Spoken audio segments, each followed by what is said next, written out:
Cursed Blade is a rare card that completely warps how you play the Daughter of the Void due to the additional triggers from the Siphon effect, providing a strong scaling mechanism.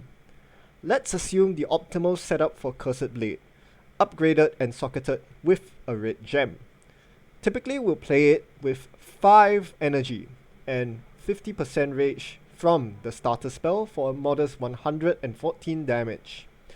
Now, the Siphon effect increases quadratically in power with the amount of energy we have. With sufficient energy, we can hit for hundreds or even thousands of damage. Pretty impressive for a card which reads deal 9 damage. You can further boost this damage by playing prep cards beforehand, such as Shadow Dancer being a good example of this. The Death Strike is equivalent to an extra trigger.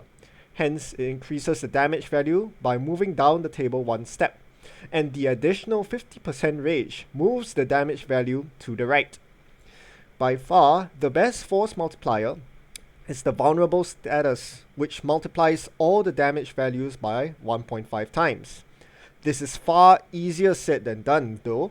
We need to set up the prep cards without spending energy, and more importantly, we need to raise our maximum energy cap. If we are trying to one-shot with Cursed Blade during battles, we would require abnormally high values of overcharge. This likely means overhauling your 20 card deck such that it is centered entirely around maximizing overcharge and minimizing incoming threats. There's lots of ways to achieve this. We'll look at the setup for one of my recent Impossible Plus runs. My 2 purple gems went on Surefoot and A Little Darkness, 2 cards that have the rebound keyword. During the battle, I play these cards twice when there's an impending deck shuffle, giving 4 overcharge and a chance to draw into these cards again on the next turn.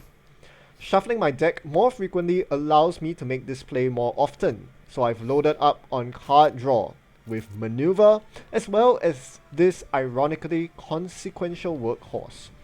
Inconsequential. Upgraded with a black gem, this thins my deck down by 6 cards, which empties the deck basically every other turn. You'll also notice that many of the cards I've rattled off also provide block as a side effect.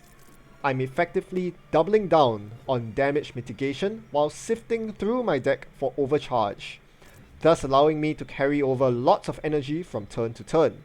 I particularly love how Sidestep synergizes so well with my game plan here.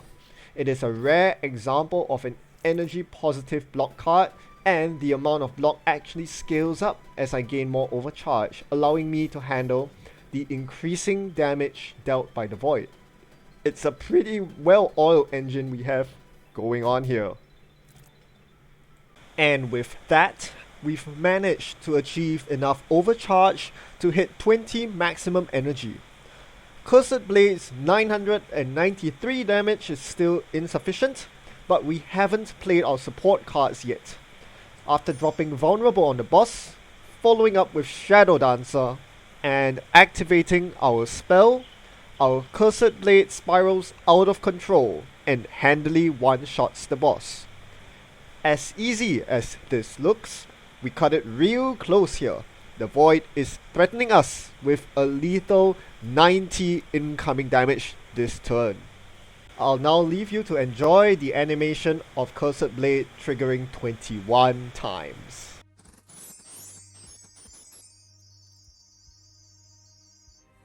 Thanks for watching.